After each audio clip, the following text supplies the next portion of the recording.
Welcome to the Kings Beat podcast. I am James Ham, your Kings Insider for ESPN 1320 and the Kings Beat.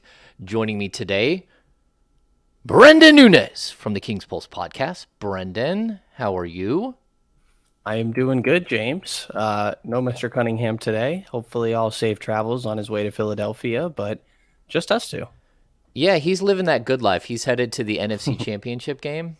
That would be fun. It would be fun to go cover some of that stuff. I mean, I've covered 49ers and Raiders games, A's games, other sports, but going to a big game would be fun like that. Yeah, so Sean is traveling today. He had a 6 a.m. flight, so kudos to whoever booked that for killing Sean Cunningham and completely destroying his night's sleep, because I'm sure he probably didn't even go to bed. Like, I wouldn't, yeah, I don't think I would have been able to go to bed. You gotta be at the airport by like 4:45, 5 o'clock. Oh, that's brutal. He was at Golden One until at least midnight. Yeah, he was there when I left at. It was an early night last night. What, 10:30? But he was still there when I left. I don't know. I'm assuming he was there at least until 11:30. Yeah, that's the life of Sean Cunningham. He is, for people who don't know, he is a hustler. That guy is working nonstop, like the rest of us, but like he does cover a ton of things all over town all the time, and it's cool that he gets to go to a big event like that. But he's also going to be working the entire time, and it's just nonstop, never ends, never ends. Brenden, let's get to the business first. If you're watching on YouTube and you don't mind, can you give us a thumbs up? Our live show on Tuesday night was wild. We had like 280 guests.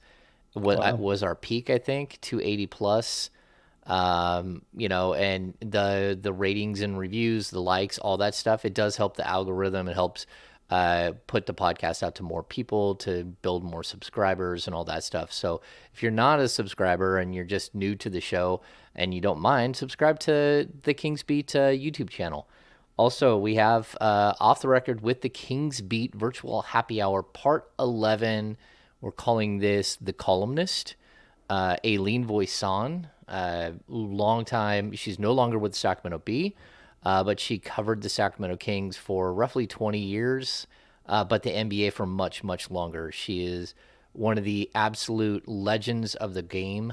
She is a groundbreaker, one of the first female reporters to gain access to the locker room and everything else that we've seen over the transformation of professional sports since the 1980s.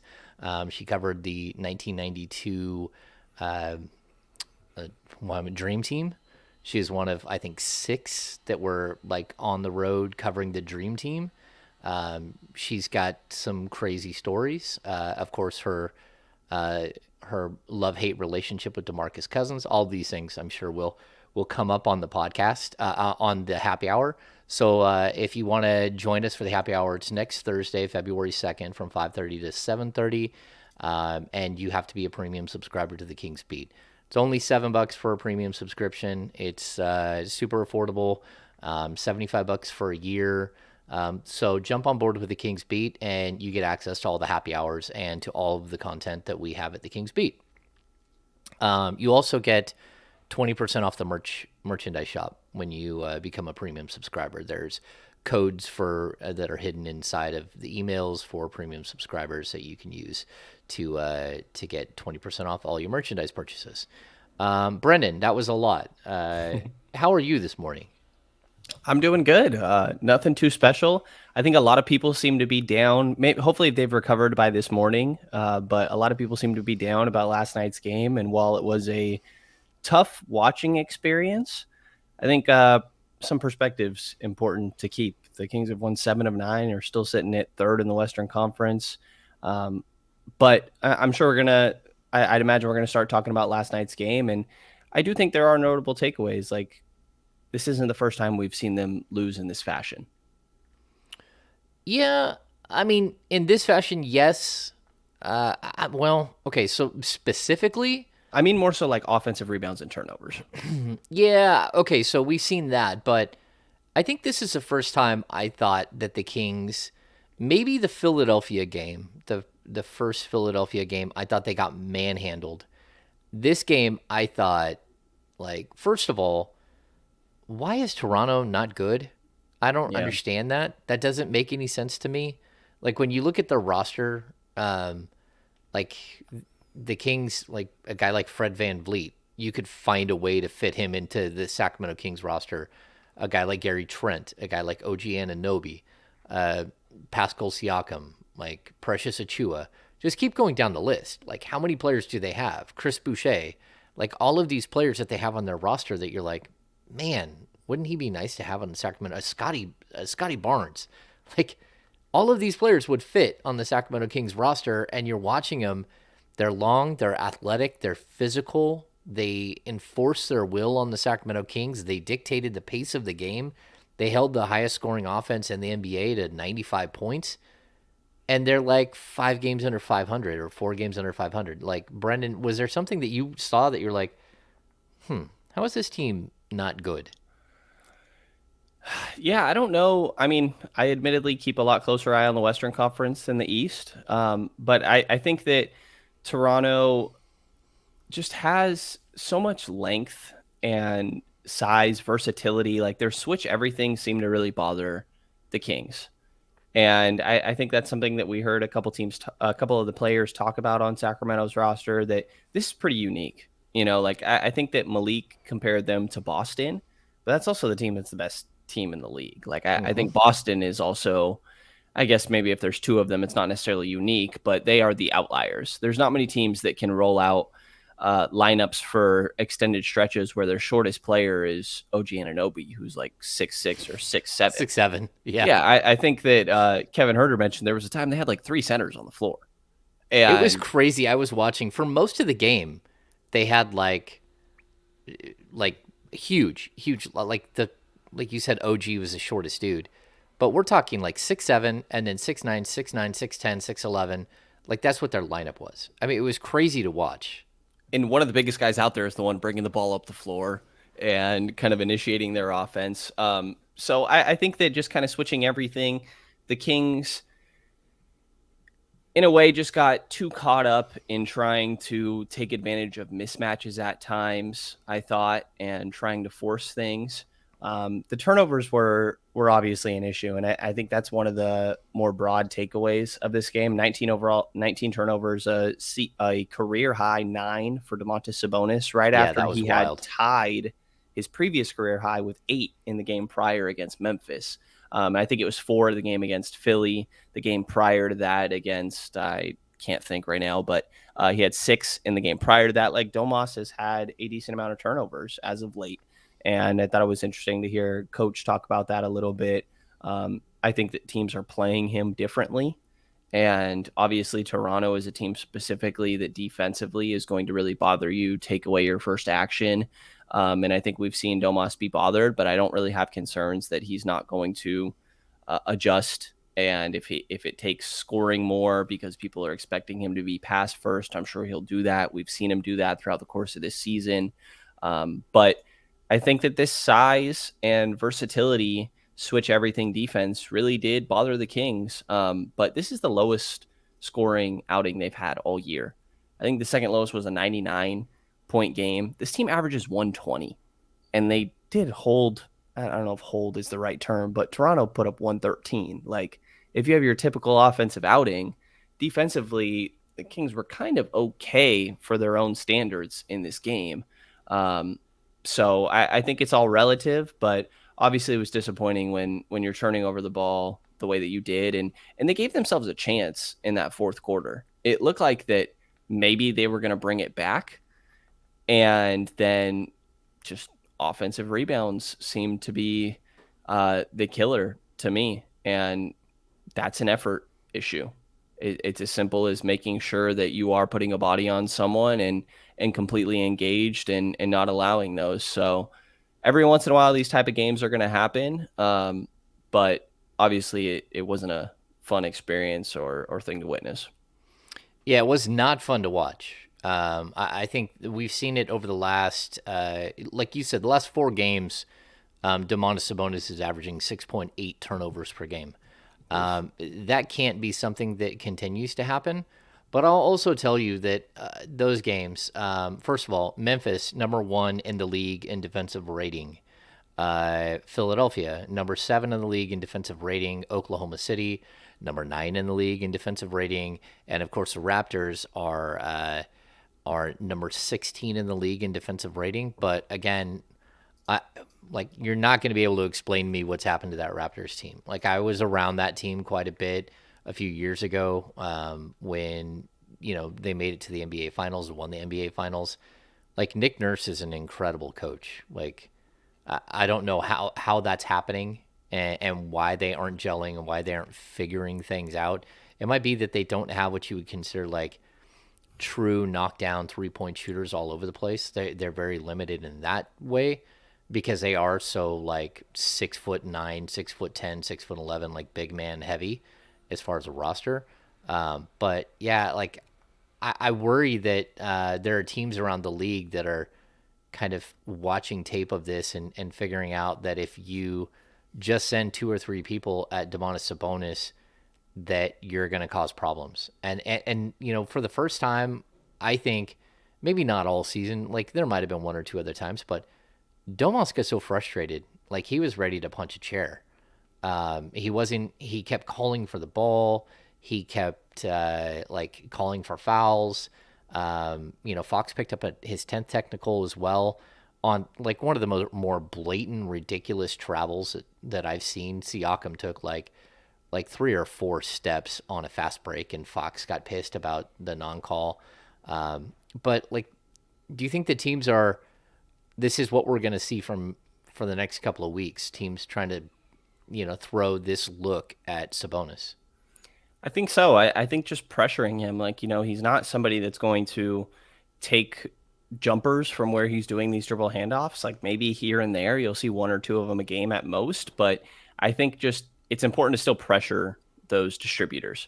And I think that we're seeing that more often. I think it's something we're going to continue to see. And it was just a matter of time before, like when you're one of the better teams in the league, which it's crazy, but we get to say that about the Kings at this point, that teams are going to focus more on your style and how to counter it. And I think that's kind of what we're seeing. But like I said before, I also have full confidence in the coaching staff and players on this team, specifically at the top of Domantas Sabonis, who we've seen impacted as of late, to figure out a way to counter that. Like I think that Coach compared it to kind of how he's seen teams defend Draymond while they were in Golden State, that he knows they want to pass first. So they kind of fake show the help, but know that they're going to still get back out to shooters. And the big difference between Draymond and Domas is that if Domas needs to score, Domas is scoring. And so I think that if he needs to make that mindset adjustment and flip that switch, that he's going to do it. Like we've seen him put up who knows how many games with 20 plus points. Like he's very capable of doing that, leading the team in scoring if that's what's need be based on how opposing teams are defending him.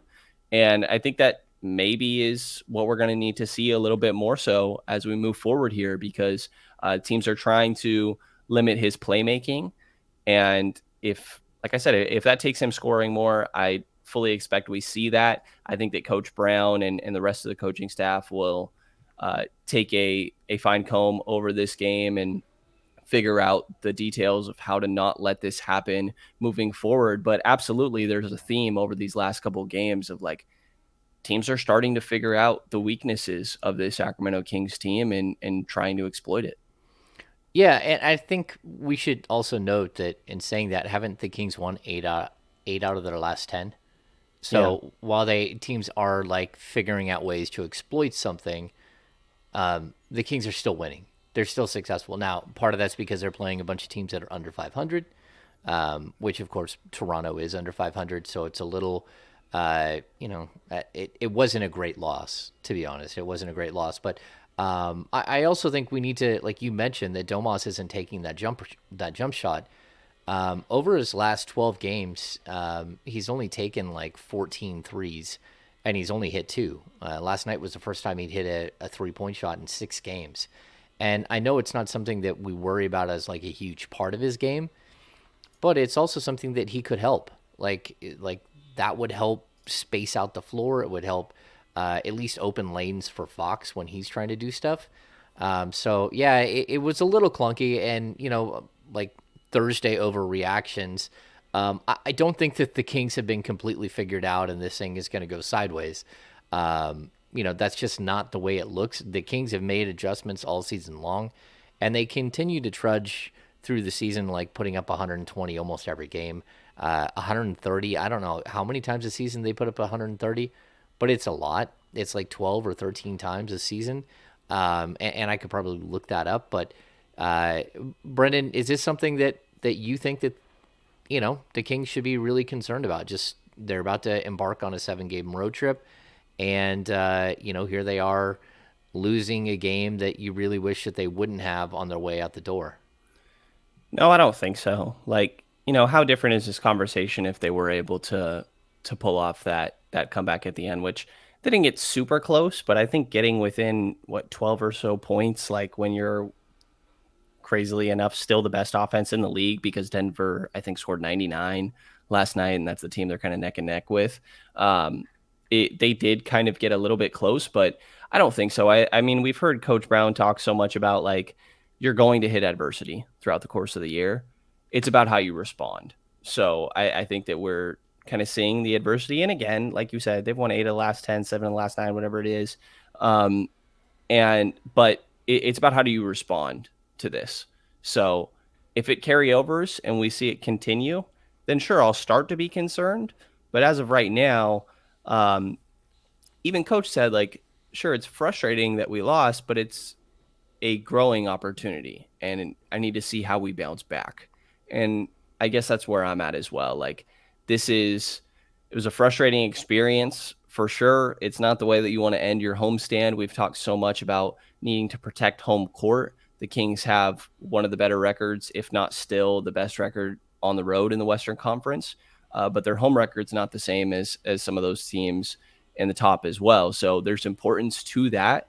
But to me, it's about how they respond. I don't think that we've seen enough of this happening over and over or anything like that where I'm at a point where I'm concerned. But it's going to be about how they go about responding to this, and what clearly teams are starting to defend them a little bit differently. And we'll see how that goes headed into these 2 games in Minnesota. Yeah, yeah. So the Kings do have the best road record in the Western Conference. They're one of only 2 teams that are over 500. They're 11-9. The only other team is Denver, who is 12-11. And it's kind of strange. You look at the top of the Western Conference standings, and there is a group of teams that started to pull away. Denver has a 1-game losing streak. Memphis now has a 4-game losing streak, and they just lost Steven Adams for 3 to 5 weeks. That's going to be impactful. The Kings have the 1-game losing streak, and then the Pelicans, who are a step behind the Kings, all of a sudden can't win a game, and they've lost 6 in a row, and Wow. they're starting to get healthy. They got Brandon Ingram back, but they're now 2 games behind the Kings, and that's coming off the Kings' loss. That would have been substantially different if it wasn't for the Kings' loss last night. The Kings currently sit 4 games above the Jazz at the 10 spot, but 4.5 above Oklahoma City, Portland, and that are number 11 and 12, and then the Lakers are number 13. And so yeah, it's a really really strange season if you look at it. I mean, the Lakers right now, Brendan, check this out. The Lakers are 1-9 in their division. 1-9, man. Like, what in the world is Wow. happening? I mean, to me, that's crazy. The fact that the Kings are 5-5 in division is great, because it's a tough division, and the Kings are 16-11 at home. That's what you're mentioning, The and a team Suns are like 8-0 in the division. Wow.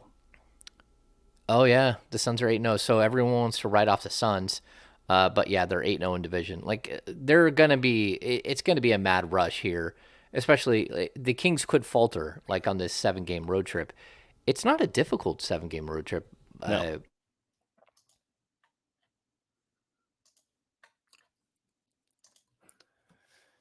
It is not a difficult 7-game road trip. I don't know if I froze or if James froze, but I'll keep it rolling here. It is not a difficult 7-game road trip. To James's point, they're going to play Minnesota 2 games in a row. It is not a back-to-back, but it is 2 straight games in Minnesota on the 28th and then the 30th.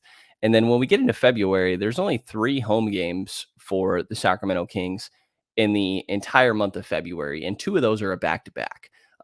But as we get into February, which is after those Cool. 2 Minnesota road games, do I have you here? Oh, I don't know how long I was out I for. don't know if it was my end or yours, but I kept rolling, and I'll keep going a little bit through the road trip as you were kind of talking about. So, Oh it, yeah, we like I don't know what happened. I don't know when we got lost. I was reading the road trip just like you were. Go I ahead and don't know go. which side picked up, so we'll just keep rolling. They have those 2 games against Minnesota. To your point, it's not a very difficult road trip, but it is 7 games on the road. 2 games against Minnesota, not a back-to-back, but 2 straight games against the same team. San Antonio, Indiana, and then you have New Orleans, and then the second night after you play New Orleans, you go straight to Houston, and then 1 day in between before you play that same Rockets team for the second game in a row.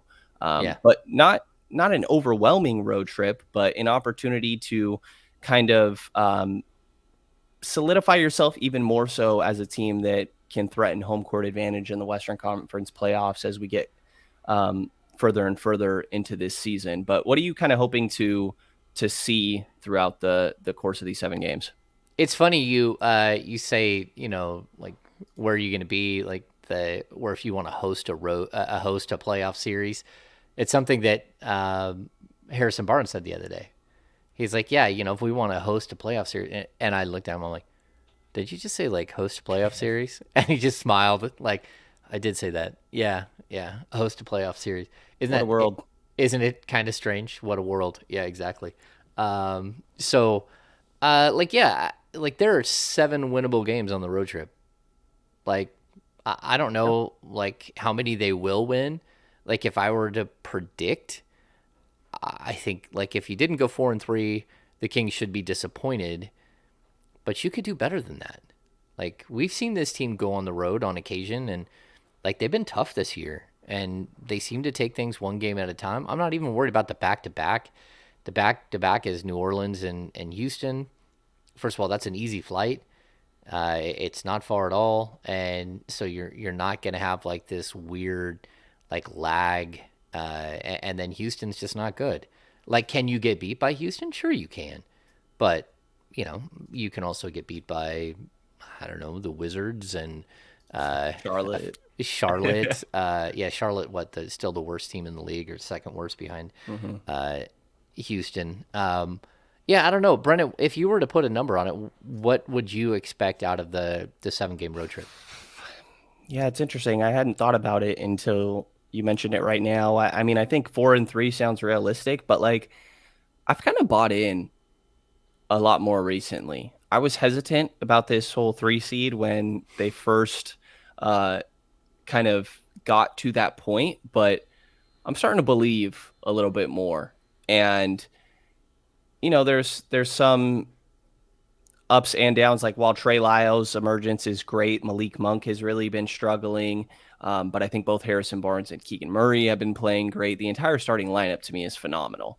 Um, and so I'm feeling good. I think 5-2. I mean, I think 6-1 is realistic. Like, but if I had to guess, I'll go 5-2. I think that Minnesota is doing all right as of late. Like D'Angelo Russell has kind of emerged.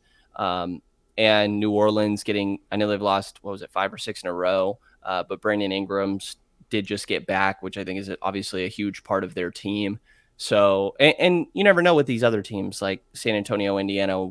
I don't know about Houston necessarily, but you never really know on any given night what some of these teams could be knocking down shots and still be competitive. So I'll go 5-2, and I think that's totally realistic. Like I don't know that I'd be shocked if they won all 7 necessarily. I think it's reasonable, but if I have to guess, I'll go 5-2. What about yourself? I think Trey Lyles said something about like, yeah, we kind of feel like we could go out on the road and win all 7 of them. Like I was like, okay, first of all, Trey Lyles has started this new thing where he whispers to us. I don't know what's going on. Like, sorry if I put the video out and you're like, what did he say? I don't know what he said either. He's whispering to us, and it's very strange. He gets He did it. quieter as he keeps talking. Yeah, as he keeps going, he gets quieter and quieter, and you're like, man, is Trey Lyles gonna disappear on us? I'm not sure. Yeah, but it's one of those things where he kind of quietly said, "Well, yeah, I mean, we're kind of going out on the road, and we think that we might be able to win all seven, and like what in the Sam hell is happening here, Brendan? We could win all seven on the road. We might host a playoff series. Like these are things that that me and my my Stockholm syndrome is not used to, as I've covered this team for so long and watched so many losing seasons. And I think that it's adding an element to the season that's fun because you are starting to see the expectations change. But I'll just cautious, like people get upset with me on D'Lo and Casey when I start talking about like, look, you have to understand the Kings win percentage is 574, right? Which is great. That's fine. But if we 82 times 0.574, that's 47 games. Like the 3 seed in the Western Conference, I don't think is ever only won 47 games. And like if this team is going to like if they're going to hang on and be a team that hosts a first round series, they've got to have a stretch of games like this 7-game series, this 7-game road trip where they pick up 3 or 4 extra games to go above 500. And that's not easy. Like what you talked about, like if they go 5-2, that's 4 games over 500. Well, no, that's 3 games over 500 for the trip, right? That's not easy. Like, could they get to 6-1? Maybe. Like the 7-0 trip would be like stunning, and would put this team at 34-20. Like that would be stunning. But Jeez. I also like I'll just keep cautioning people. Like, look, this team is 3 games away, 3 wins away from their win total last season, 4 wins away from the win total the previous 2 seasons before that. Like, there are a lot of players on this roster that are in uncharted waters completely. They don't know what this feels like. Even Harrison Barnes, clearly, like, he could have easily forgotten what this feels like to be in this type of situation. Let's go to let's start talking about that. Well, real quick, I'll walk through. I pulled it up. Like 47 wins last year would be the 7 seed. The year prior to that, I will say there was more parity. What was actually the 3 seed? The Denver Nuggets ended up with 47 wins, and so did the LA Clippers that were 4. But, out of 72. That's correct. That's right. That's a good clarification. Yeah. So what's their win percentage that year? It was 653. 653. Okay. Yeah. That's 53.5 wins. Gotcha. I wouldn't have even thought of that. That's right. Yeah. That's the 31 win season for the Kings. And again, the Kings won back-to-back 31 win seasons. That was the equivalent of 35 wins. Mm-hmm. So, and a regular season. Not that I have no idea whether the Kings would have gone 4-6 over their last 10 games and actually got there. Anyway. Right. But no, I get your point. I mean, there's a lot of, as great as the 3 seed sounds, it's still very close, and you still need to prove that you are one of the better teams in the West. You're sitting there now, but now you've kind of developed a bit of a target on your back as teams are looking to deny any beam lighting and try to put you back in your place, I guess you could say. So gotta keep it up is all. Yeah, the lighting of the beam, I do feel like it has its positives, but it does have a little bit of negative because I think other teams are like feeling that. They're like, okay, this is getting a little gimmicky, and we don't like that happening on our heads. So when the Kings return from the road trip, we're looking at like 2 games against Dallas back-to-back on a Friday, Saturday, the 10th and the 11th. They follow that up with a game at Phoenix, and then they head off for the All-Star weekend. I was going to talk about Harrison, but let's skip to that. All-Star weekend. Keegan Murray will be there. Rookie sophomore game. I don't think there's any question. I don't think Davion Mitchell will be there. That's just my guess at this point. Maybe I'm wrong. Outside of that, what do you think? Fox, Sabonis, one, both, neither? Um, like, I mean, It's tough. I think that Domas is there. I think there's a good chance that Domas is a starter. You I know, think so too. I think that most media people we've seen kind of publicly sharing their ballot have Domas as a starter, and I know it goes beyond that. I think it's 50% fan vote, 25% players, and 25% media. But I think that Domas's impact is very apparent. I think that players can really appreciate all the details of things he does well, of just like the impact of his screens and little things like that. I think that Domas, for sure, in the game, there's a chance he's a starter. De'Aaron is tough. Honestly, feels like a coin flip to me. If I have to guess, I'm going no, just because I think like if you're talking about like him or like Damian Lillard, for example, which I think is a name that like the conversation could come down to. Dame has that star power. Dame has that reputation. Like he dropped 60 last night. Like it's a little tough when you're talking about these guys that are known all stars and comparing De'Aaron, or even if I don't think that Aaron Gordon's quite in that conversation for myself. But if you're talking about two guys needing to make it for the 3 seed, like there's some people that'll be like, well, two guys need to make it from the best team in the Western Conference, and then look at Aaron Gordon as their number two. Like I think it's a tough spot to be in for De'Aaron. I think that his case is strengthened depending on how people feel about injuries and games played, because like Zion has been unavailable, Devin Booker, Anthony Davis, like there's more opportunity for that reason. It feels possible. But if I had to guess, I think he's on the outside, although I wouldn't be surprised to see him in there. And Domas, I'm kind of expecting to be a starter. Yeah, I mean, do we even know when Devin Booker will be back? Will he be back by the All Star week? By the All Star game? Because he's a guy that I think like they could put on the team, and then injury replace. So I think Fox has. I think I agree with you. It's a coin flip as to whether he gets in. But I also think that if he doesn't get in, there's a good possibility that he's in as like the first injury sub, which is the same thing. I mean, you're still making it because I think a lot of guys get in on star power, like what you talked about. I mean, the Portland Trailblazers, I don't care if he's scoring 60. The Portland Trailblazers are 3 games under 500. They're not a good team. And I think that that's a legitimate concern that they're not a good team. And then Zion hasn't played enough games. Like I get it, people love him, but man, you got to actually play the game. And like people always say, oh, like who would you start your franchise with? And they give you like a list of players. Like Zion's the last on the list because like, look, man, the guy hasn't played hardly at all. Like, has he played more than Marvin Bagley? A few games, but really not much over the Low course of bar.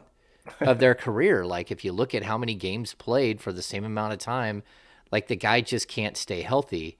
And, I feel for him because that's, it's not something that he can, help a lot of the time, but some of it is on him. It is, not doing the work, or it's not just being able to stay on the court and or not doing your rehab quick enough.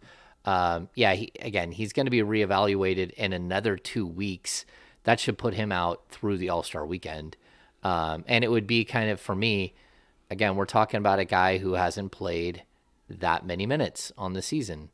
When you're looking at Fox has played a ton of minutes. When you're looking at a guy like Zion's played 956 minutes. His own teammate, CJ McCollum, has played almost 600 more minutes than him, 1,546 minutes. Like the disparity there, that's crazy. And CJ's missed 5 games.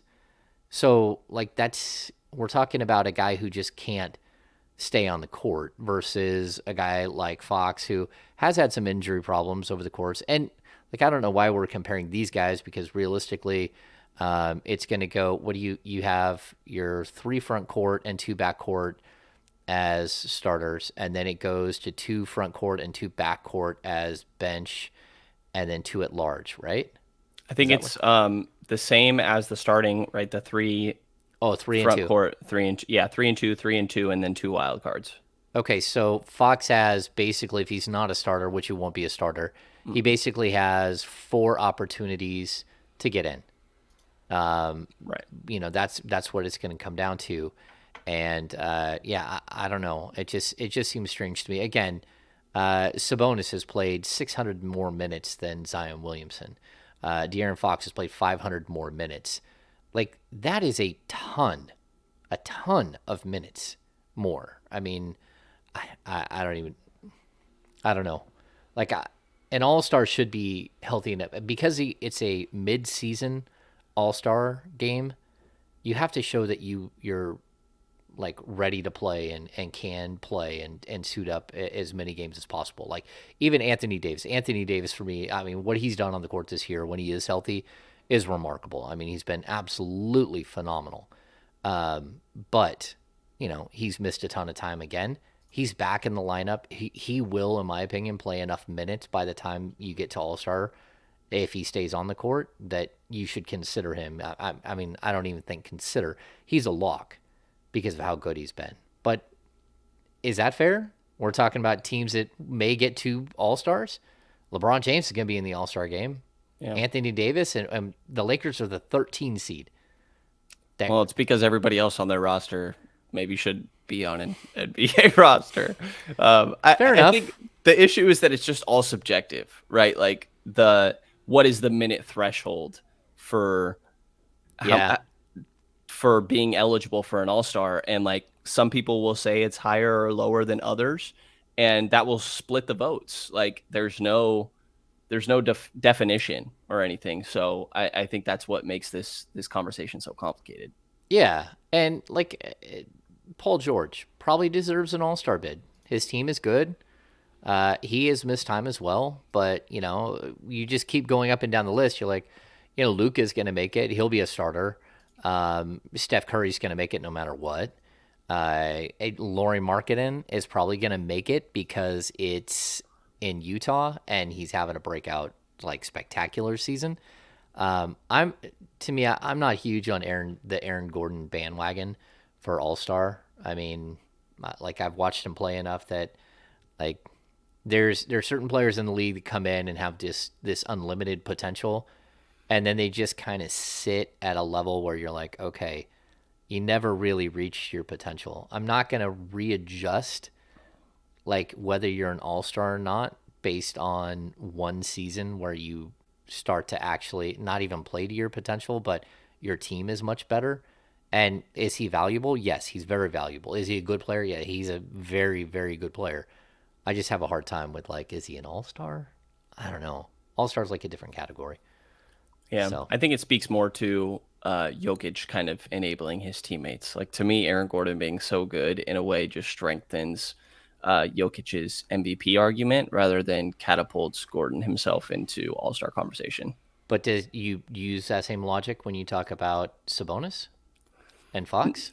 Not quite for De'Aaron. I mean, I always kind of thought that De'Aaron was flirting with All Star conversations prior. I think it's more so that like there is team success. I think that Okay. De'Aaron already was kind of flirting with those conversations. Interesting. Yeah, and De'Aaron's averaging 23.8 and 6.1 assists per game. He's averaging 4.3 rebounds. He's the best closer in the game. He's leading the league in like clutch points. And like on the ladder, the clutch ladder, Right. he's like number 1 in clutch on the season. I think if he gets in, a lot of it has to do with his clutch performances. Yeah, I think so too. Well, the two things, the clutch performances and the fact that the Kings are the 3 seed. And Right. like realistically, they're the talk of the league right now. Okay, let's start talking about some of these other guys. Malik Monk had the big breakout game, and then went right back to what we'd seen before. Like we talked to Malik last night. I did get to ask him because Mike Brown said that they flat out got their ass kicked. And I asked him if he thought they flat out got their ass kicked, and he said yes. where are you at frustration level wise with him as a player? Because the yo-yo act is like I really like Malik Monk. I wrote really positive things about Malik Monk and sort of his glue factor and like all of the positives that he brings to the table. But like this has gone on for too long. I mean, we're talking about 24 games and he's had 3 good games in the 24. Maybe not even 3 fully good games, but like it's a little rough. It's very rough. And if you think back to the beginning of the year was pretty rough too. Like he kind of just had this middle stretch where he was great, and the rest of the year he's been pretty blah. Like I don't. Mike Brown got asked like, "Do you ever get nervous when Malik has the ball in his hands and is making some passes?" And he said this while chuckling, but he said, "I'm always nervous when Malik has the ball in his hands." And I think everybody can relate to that. Like sometimes he's going to make a great highlight. I thought that last night he was good, and there were moments where it looked like he was going to be a notable factor in potentially sparking a comeback.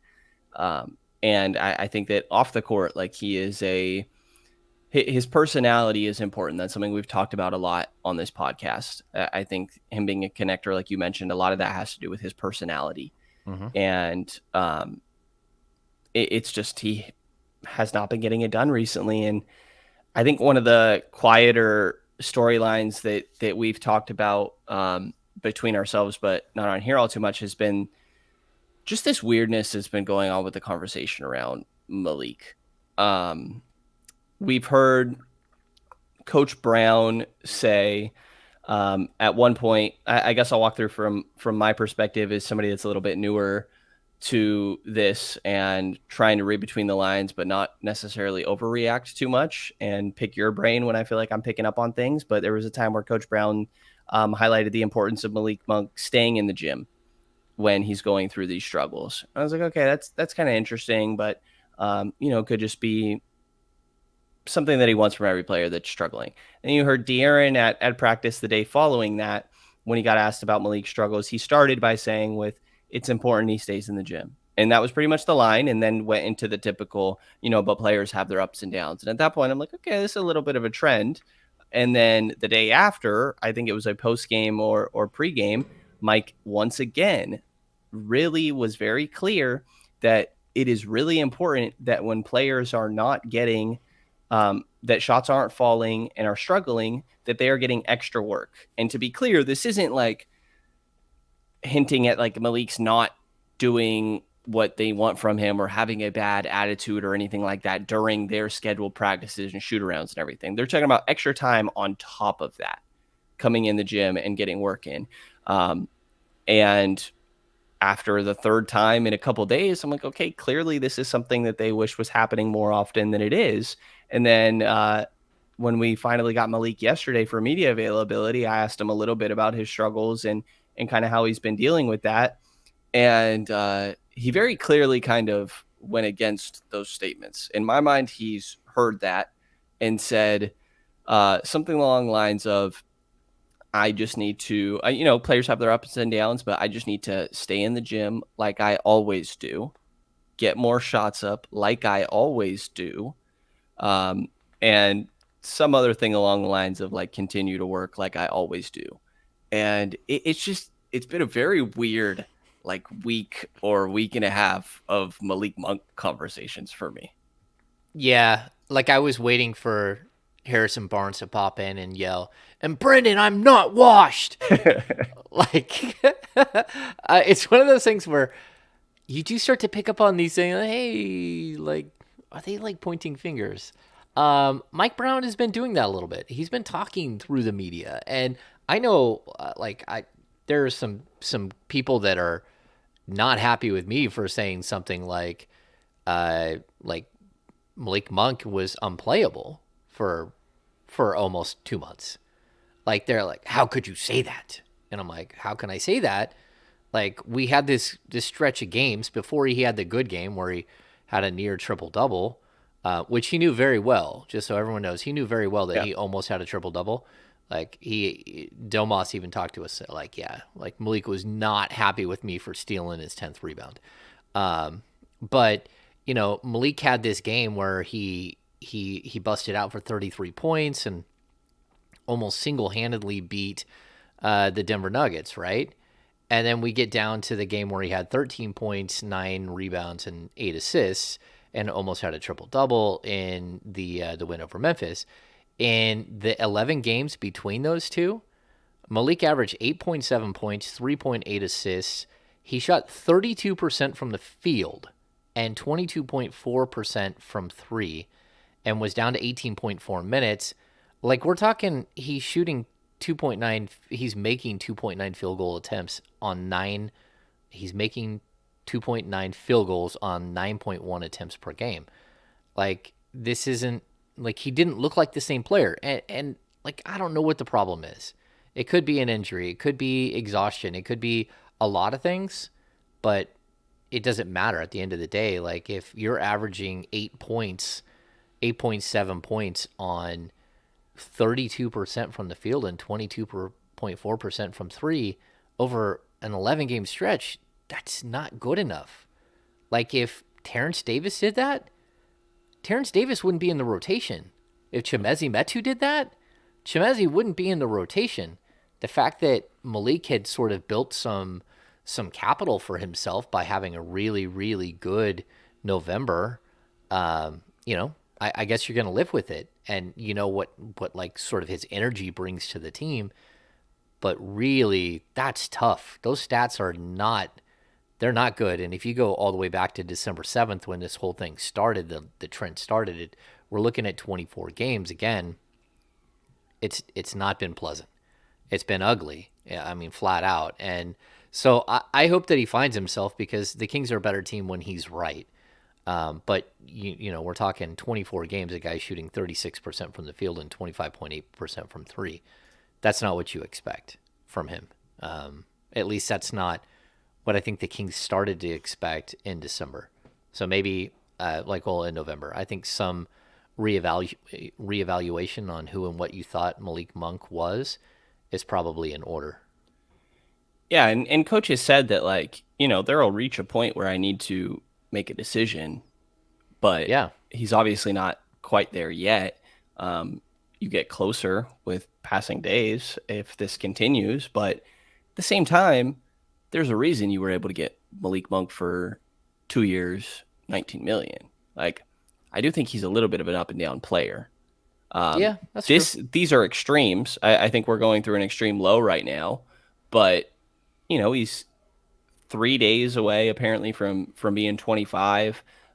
He's a young player, and to only be able to get him for that much after having a big year in LA, I think, like,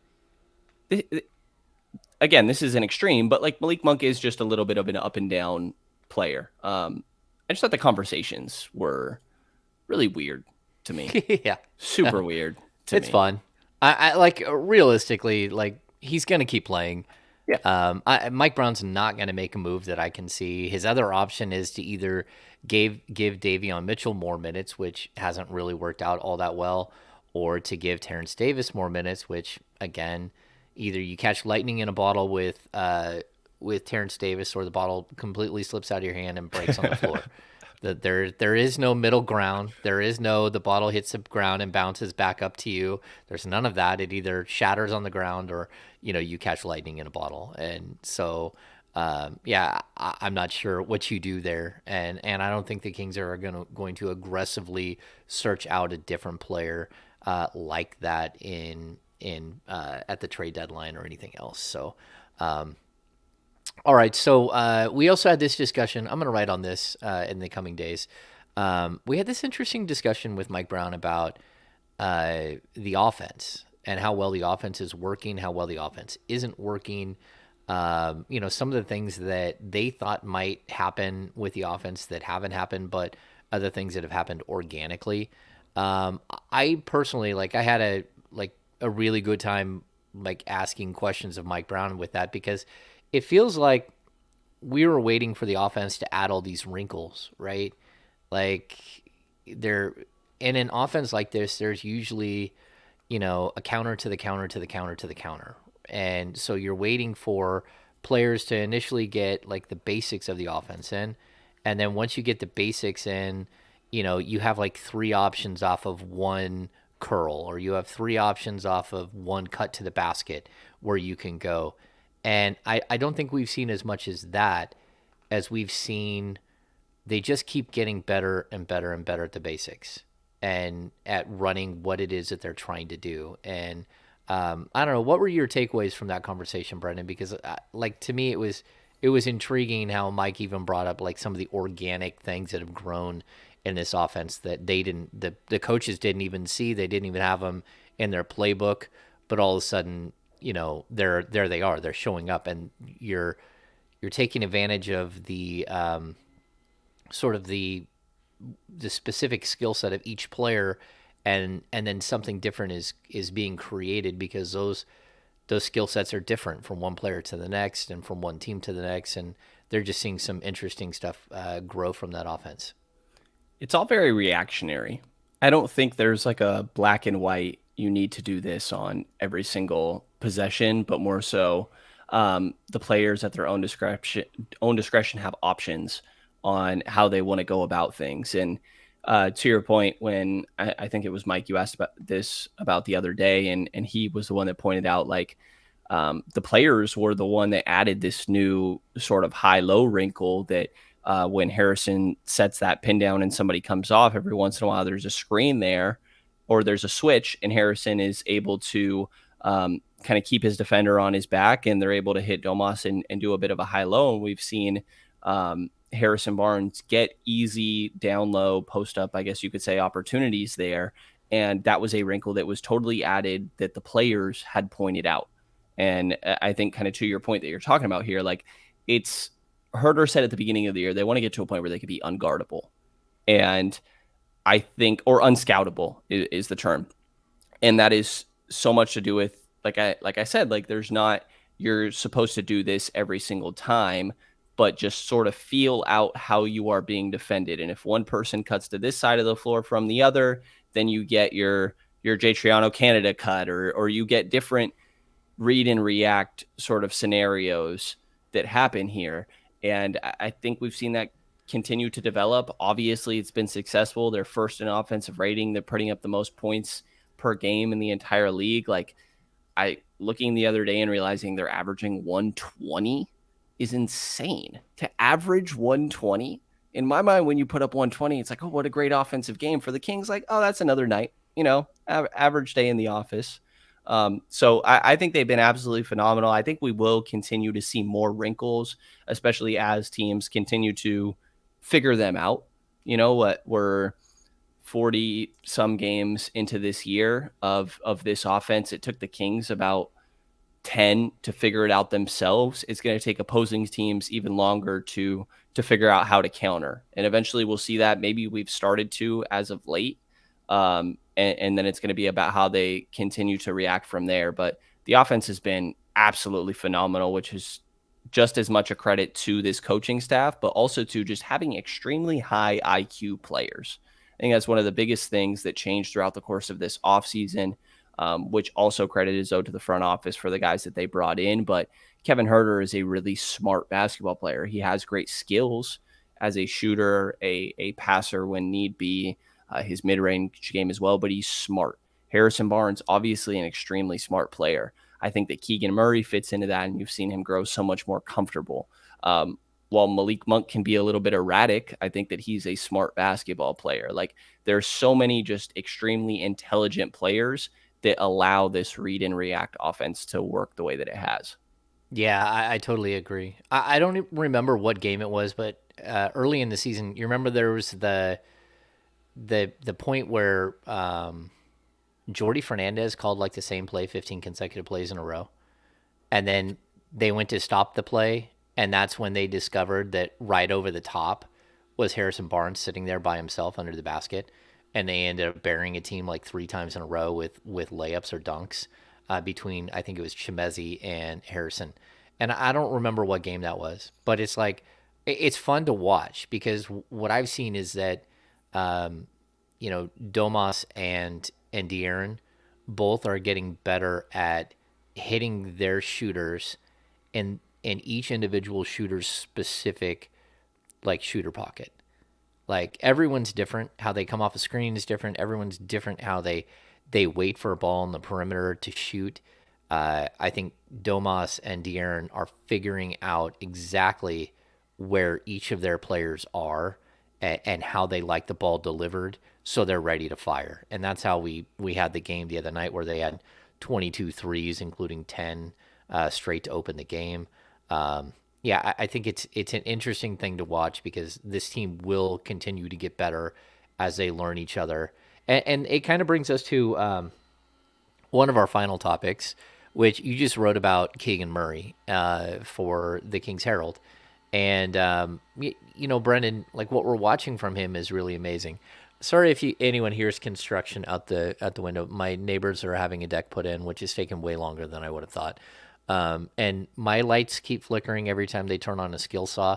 So that's probably something I'll be looking at after we're done with the podcast because I'm going to wonder why my lights are flickering while they're running a skill saw next door. But bygones. So sorry if you hear the noise. But Brendan, like we're seeing the maturation of a young player, and we're seeing as Keegan gets more comfortable, he's able to show more and more and more of the player he can be, and we're seeing more of Summer League Keegan than we are first 2 months of the season Keegan at this point. I've been blown away. I've very guilty of somebody that's placed the low ceiling label on Keegan, and he's just done so much throughout the course of these last. I mean, it's been 9 games now since Coach called him out for rebounding, and in those 9 games, prior to those 9 games, he was averaging 3.8 rebounds per game, right? And then Coach calls him out, and that 3.9 has since jumped up to 6.3, which is phenomenal. He's had 2 double doubles throughout the course of that. One was without Domas, but then Domas comes back the game after, and he has 14 boards. He had a game with 29 and 14. Like it was absurd. And then I think that you're also seeing progress when it comes to his finishing. I don't have the numbers that include last game, but in his first 39 games, he was finishing 59% within 4 feet of the basket. And then in his 5 most recent games, not including last night's game against Toronto, that number had jumped up to 70. He'd been such a good finisher around the rim. And to me, it just looks like an adjustment to the NBA. I think that every rookie is going to have their adjustment. And to me, for Keegan, it looked like it was physicality being the big thing. And he said, we've played a lot of games. Of course, it was just going to be a matter of time before he got adjusted. And I think he said that he wished it would have happened earlier, but this is kind of when it's happening. And you could just so clearly see it between the rebounding, the finishing. I think he's rotating quicker on defense, recognizing that faster, that you can't react as it's happening. You have to be there prior to it. And Coach Brown is always talking about doing your work early. I think that Keegan is absolutely doing that. Just little things of like, if guys are closing out on him, he's putting the ball on the floor and getting into his mid-range game. And Coach has talked so glowingly about how good his pull-up game is. And I think this is where you kind of see the Chris Middleton comparison that's been floated around, even by Keegan himself, saying that somebody he looked up to right after he was drafted. That like I've just been so blown away, and it's genuinely changed my perspective on Keegan Murray throughout the course of these last 5-8 games. Yeah. Okay. So I didn't think that he doesn't have a high ceiling. I thought that players around him have a higher ceiling in the draft. And I think that's a distinction that I would make. Like, I really like Keegan Murray, when he was going like to the Big East tournament. And I watched a bunch of games and I thought, okay, like I really like him. He's smooth. He's quiet. He's just a dude who glides around the court. I did have some concerns about sort of how a lot of his stuff would translate. I didn't think he would be as bad as he was as a rebounder early in his career.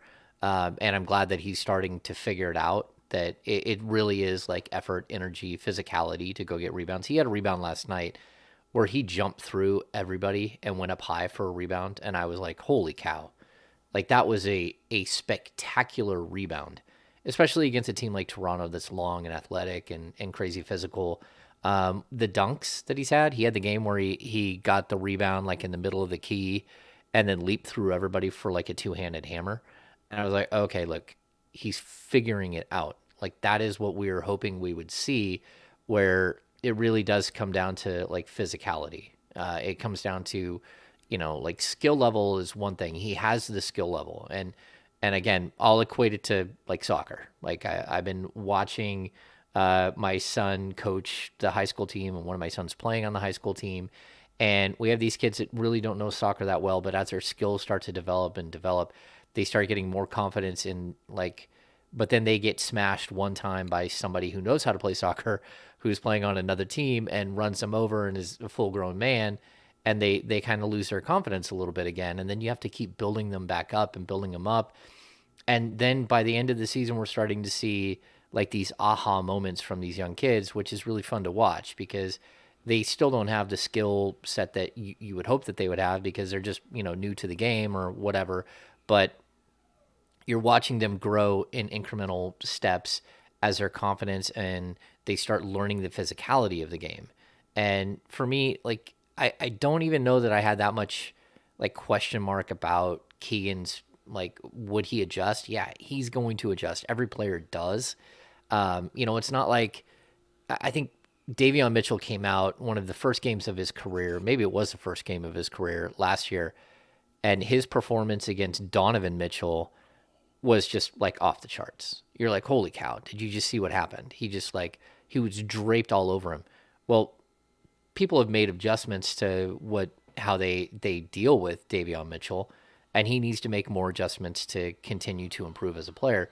When it comes to Keegan, I just like the ceiling. Like I thought he could be a 20-point scorer, but I wasn't sure that like his ceiling was above a like third option, maybe a low level second option on a good team. We're starting to see that his ceiling might be as like a really good number two option on a quality team. That's what I think we're starting to see with the potential for him to be something else. You don't know if he'll reach that something else. Like, but if we look at Chris Middleton and we want to use that as a comp, Chris Middleton is really good. He's not Giannis. And Right. so, like, I mean, that's where I'm still going to like say, okay, I'm not going to limit who I totally think he can be, but I am going to say that he's probably more in this range than in, a lower range. And I think he's been really good. I still think that like the potential of a guy like Jaden Ivey could be higher, but the bust potential is way higher as well. So I think, the Kings, to steal a line from somebody that we heard this week, they they know what they know and what they're comfortable with, and they're going to stick with that. Like their confidence level in what they thought he could be was high, and it's still really high, and he's not going anywhere. They have no interest in trading him at all. The Kings believe that he's going to be a star. They believe he's going to be better than Lauri Markkanen, what Lauri Markkanen is today. That's pretty high praise. And I think we're seeing the development as we get into the season. And Brenden, is kind of cool. It's kind of cool to see, for you to get to see a player like that, because in my career covering this team, there's really only like one or two players that have ever taken the step where you're like, they go from, the player they are in their rookie season, the player they are in their second year, and then they progress past that. Usually they get stalled out right there. I can even tell you, like Tyreek Evans' best season as a pro was his first season. Yeah. DeMarcus Cousins, he kept growing and kept getting better, and you kept going, holy cow, this guy's great. Jimmer Fredette, Thomas Robinson, Nick Stauskas, Willie Cauley-Stein, Yorgos Papagiannis. Like, I bring all these names up, like Harry Giles, Justin Jackson, Malachi Richardson, Skal Labissiere. Like, they all became who they were those are all first-round picks. Like early in their career, they became who they were going to be, and then they weren't ever able to progress. Jason Thompson, same thing.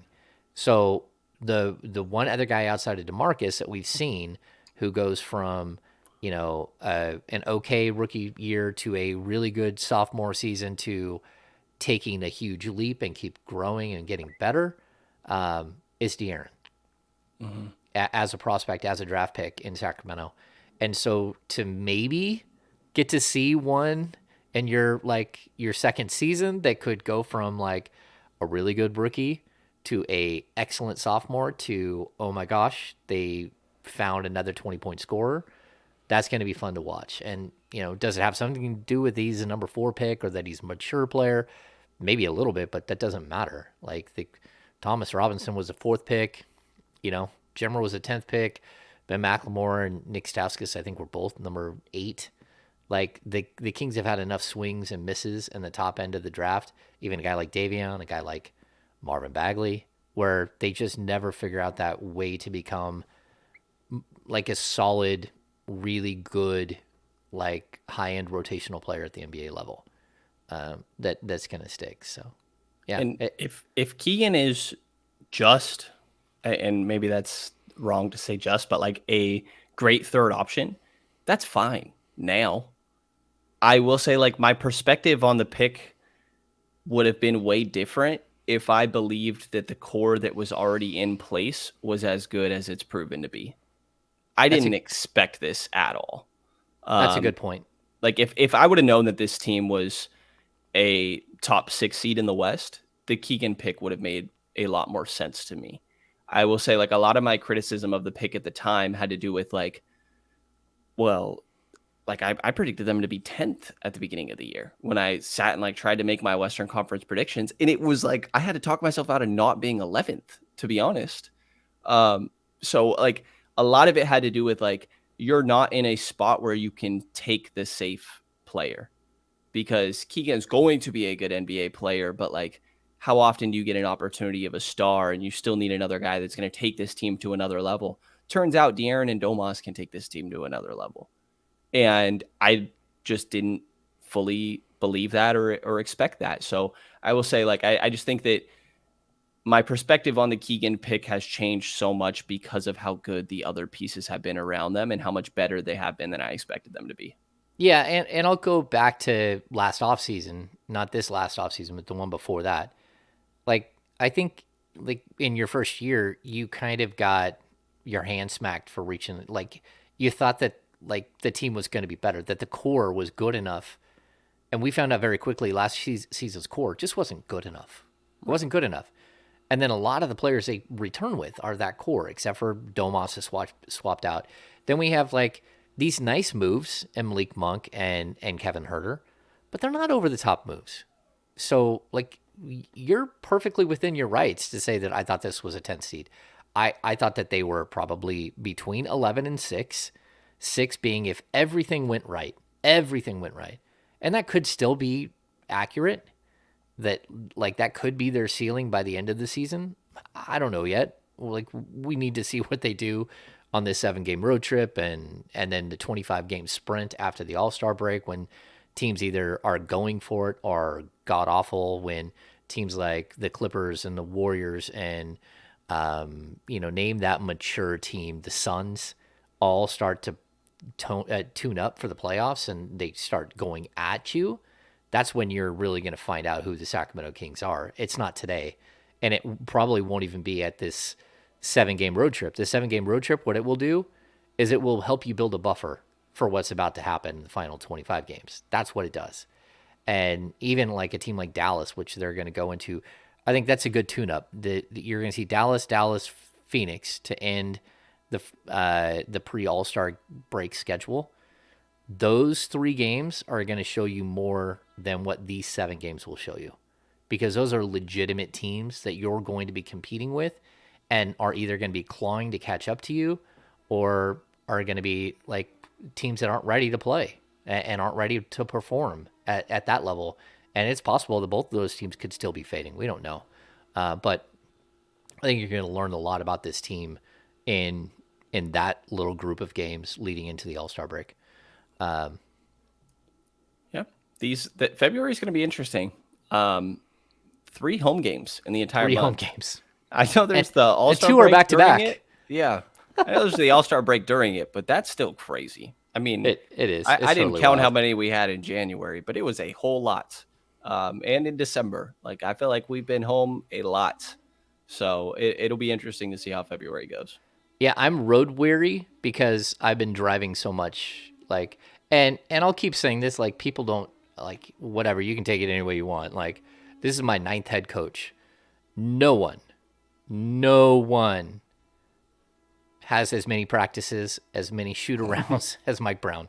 Like, I have never been like, we are worn out. Like, this 7 game road trip, thank God. Like, for all of us that are here, like, because if we have games on Monday, Wednesday, Friday, we have practice on Tuesday, Thursday, and Saturday.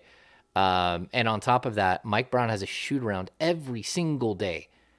There was a point where Luke Walton shifted the shoot around to 4 o'clock in the afternoon, and so we would have a shoot around from like 4 to 4:30, and when you got to the arena, they would have the bowl closed and all the curtains drawn, so you couldn't watch the action on the floor, and they would do their shoot around, their walkthrough for 30 minutes before, from like 4 to 4:30 or 4 to 4:45, and we weren't allowed in. No, we're allowed in every single practice, every single shoot around. Like, it's a bear, right? Like, how many times have we been there? Like, in the last month and a half, probably 30 plus times in the arena. Like, it's quite a bit. My roommate called me and asked me if I was alive yesterday. I'm never home. Never home My as wife of late. yesterday at 9:30, I went to walk out to the door to go to shoot around. She goes, "I'll see you tomorrow." Yeah. Like, it's been a wild Which is run. like 9:30 for you, 10 o'clock, like What? a.m. Like you're leaving and hearing from your wife, I'll see you tomorrow. Yes. At Yeah. 9:30 in the morning, I left, and she said, "I'll see you tomorrow." Yeah. Yeah. So by the time I got home at like 11:30. You know, people are already in bed. Yeah. Sometimes I get to see the boys because they're still hanging out. But yeah, it's been a wild ride because Mike likes to practice, and like, look, it's working. So like, I'm not complaining. I'm just explaining. Right. Like, this team works really, really, really hard. They're the most prepped I've ever seen out of any team I've ever covered. They're the best team that I've ever covered for sure. As far as like Sacramento Kings teams, like, I got to cover the Golden State Warriors during their incredible runs. I mean, like, even like the 73 win season when they blew it in the playoffs. Like, I was there throughout the whole playoffs. So I've seen like incredible basketball, but not in Sacramento, not like this. So it's kind of interesting to watch. All right, Brennan, we're going to wrap this thing up pretty quick. Do you have any? How about we do this? The business of basketball. We didn't do a business of basketball the other day. It's hard to do business of basketball on live shows because there's so many people talking and stuff. Your conversations around the team. Are they changing your opinions on what you think is going to happen between now and February 9th? I don't think that like a big swing for a third guy is realistic. I think that I don't know that I ever thought that would happen, but I thought that there was a chance, and kind of through conversations and kind of just thinking it through, like, you need to prove that you are actually just one piece away before the Kings are going to spend draft equity to go get just what would be viewed as like one more piece. Because we've seen Atlanta make the Eastern Conference Finals and then go make a big swing, and like, look at where they're at now. We saw Chicago be a great team last year, and look at where they're at now. And I know like there's a difference in head coaches. There's injury struggles for both these teams, but like, we've heard Coach Brown talk so much about the importance of playoff experience, and this team doesn't have much at all. Like, when he mentions Harrison Barnes, and the next guy he mentions is Matthew Dellavedova. Like, this team does not have playoff experience. And I think until you prove in the postseason that you are in fact one piece away, that you shouldn't go make a swing where you're moving a Keegan Murray and honestly at this point Harrison Barnes or whatever draft equity when it comes to first rounders, second rounders, whatever. But when it comes to first rounders, to just go add one more piece to put you over the top because we don't know if they're actually there yet. Like regular season wins are great, but we don't know when it comes to postseason. So it'll be interesting to see. I'm ready for these trades to actually happen, though, man. How long has it felt like we've been talking about the trade deadline and nothing's happening? Like we saw Rui get moved for Kendrick Nunn and 3 second rounders, but like, can people just start making trades already? Like, how far away are we? We have 2 weeks from today, actually, before the trade deadline. I'm ready for moves to finally happen. I think if the Kings are going to do anything, it's things on kind of the fringe of the roster. I think the 3 guys that stand out are Terrence Davis, Alex Len, and Rashawn Holmes. Yep. And whatever second round picks they have, I think it's, well, we talked about this the other day. I think it's like 10 or 9 second rounders that they have.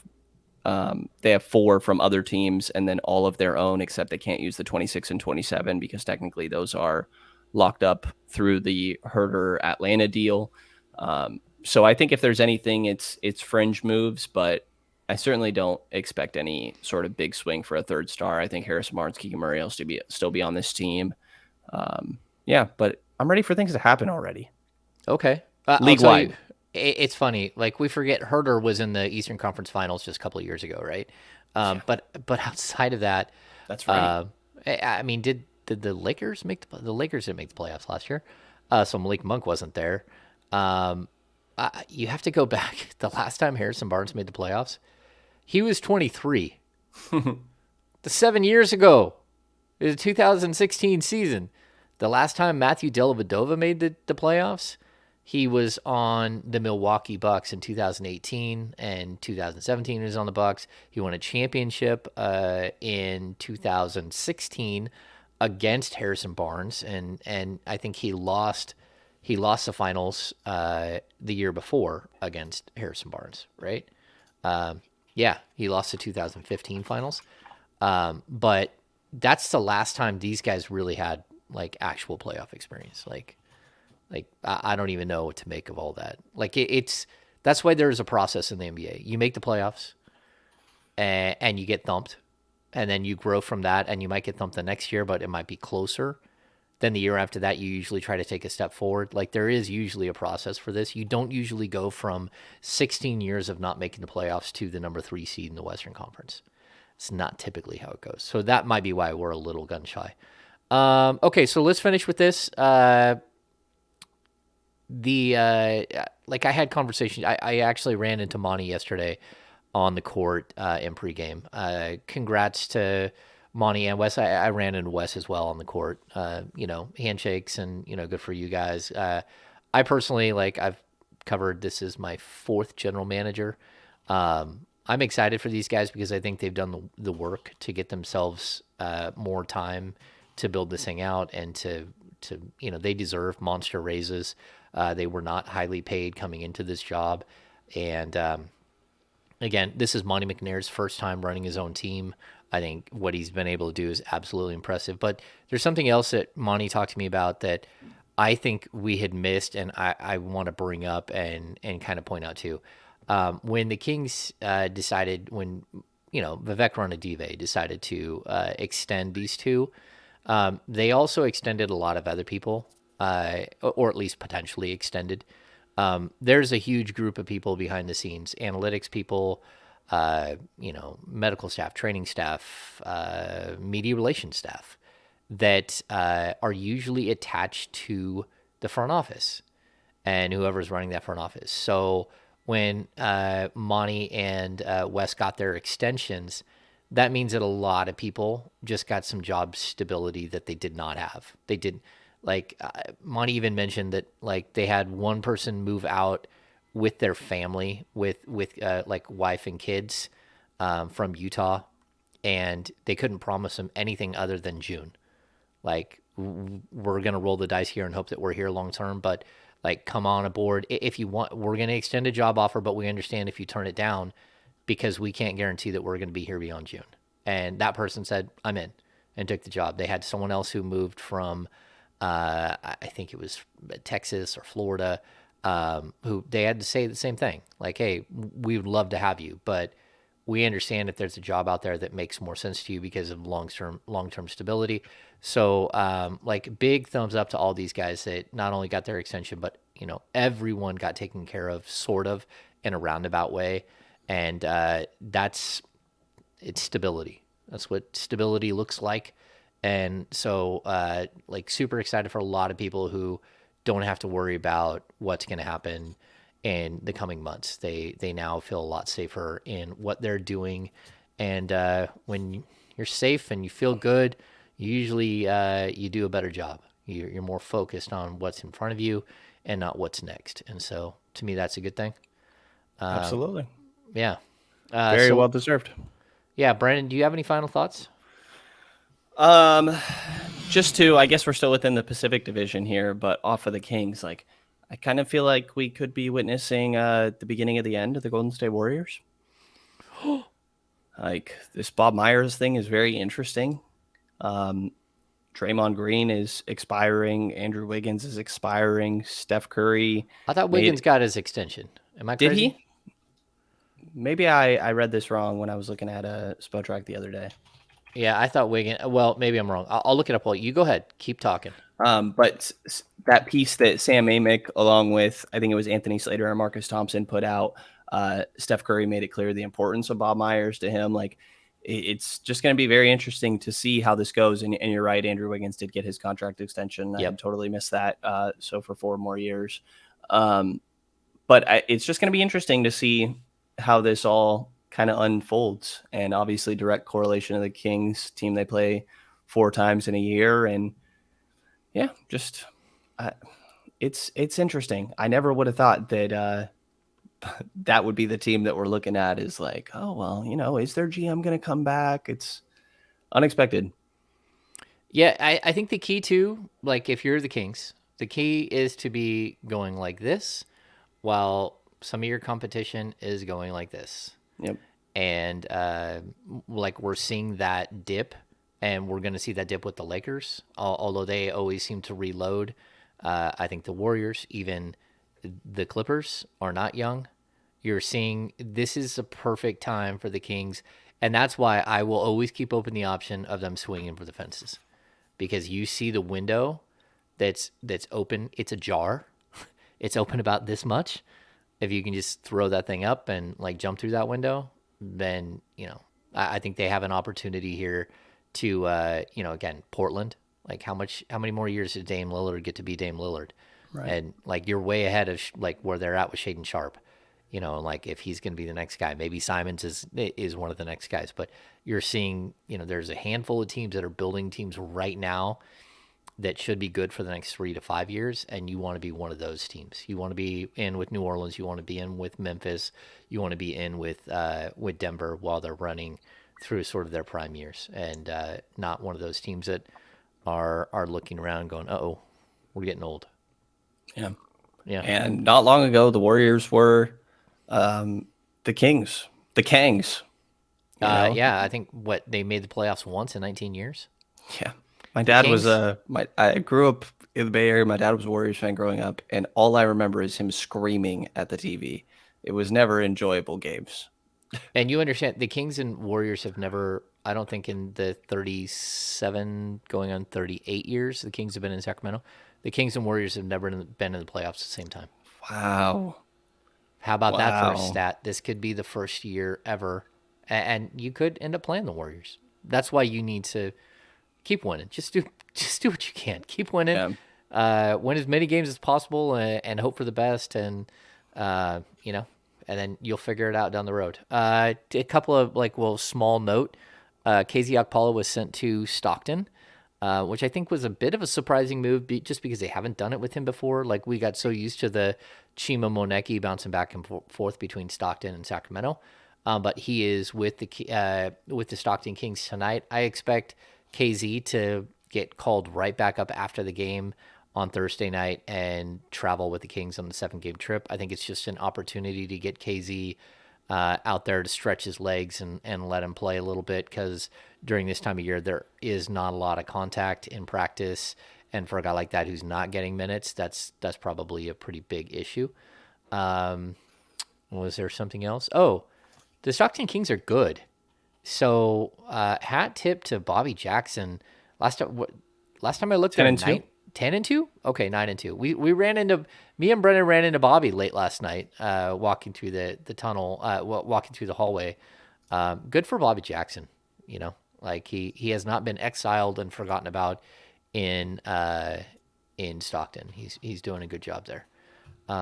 Lastly, like safe travels and everything to our friend Sean Cunningham. Sean's not with us today because he is going to the NFC Championship game in Philadelphia.